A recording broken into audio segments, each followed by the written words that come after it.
In politics, you're either on message or you are losing. Let's get to it.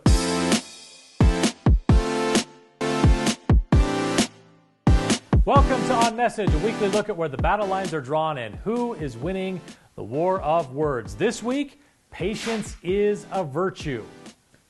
The Olympic Winter Games in Beijing wrapped up this week, clearing the oppressive regime stage for Russia to do its thing and mobilize troops into Ukraine.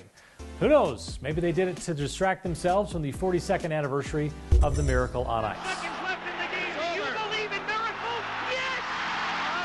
Unbelievable. Vladimir Putin had been amassing troops on the border of the former Soviet Republic for several weeks, with escalating threats from NATO countries in Europe as well as the United States.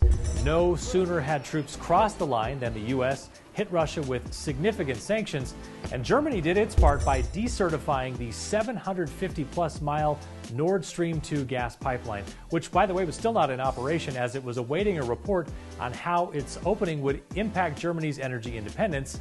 So now I'm guessing that report needs to be updated to include something about the lack of benevolence from the owner-operator. But I digress. Now comes the interesting communication element. Remember, 2022 is a midterm election year, and Republicans up and down the ticket have already started teeing off on the president for rampant inflation, onerous COVID restrictions, and more as they all jockey for position to take back the House and the Senate. And the temptation to add foreign policy to that list is real, but it is a far more delicate matter than I think many politicians may realize. So here are my 4 keys to a Republican response to the Russia situation. First, walk, don't run. I know it's tempting to jump into the fray, but don't be in such a rush to be anti-Biden that you appear to be pro-Putin. That advice would have helped former President Donald Trump, who reminded us of his inability to choose his words carefully when he reacted to the invasion by reportedly calling the Russian leader a genius, and that the strategy of declaring parts of Ukraine independent was very savvy. Even if there's nuance in those statements, when the message gets out, it will only be that Trump had praise for Putin as he fights against democracy and invades Ukraine, and that is not a good look at all.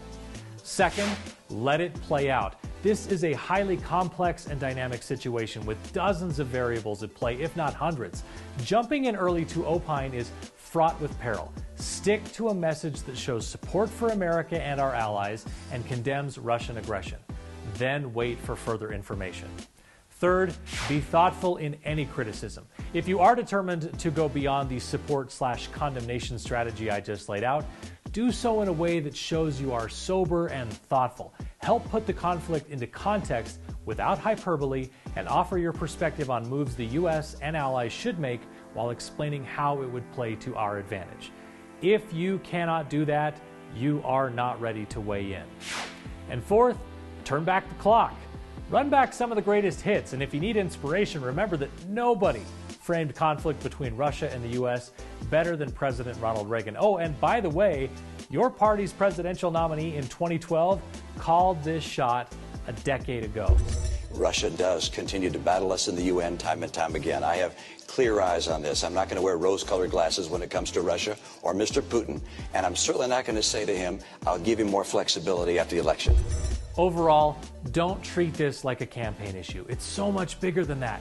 Show your ability to lead by bringing measured and intelligent thought to the public discussion. Do that, and it will naturally become a campaign winner anyway.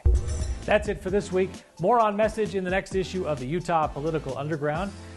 Make sure you visit our site and sign up for our weekly email update.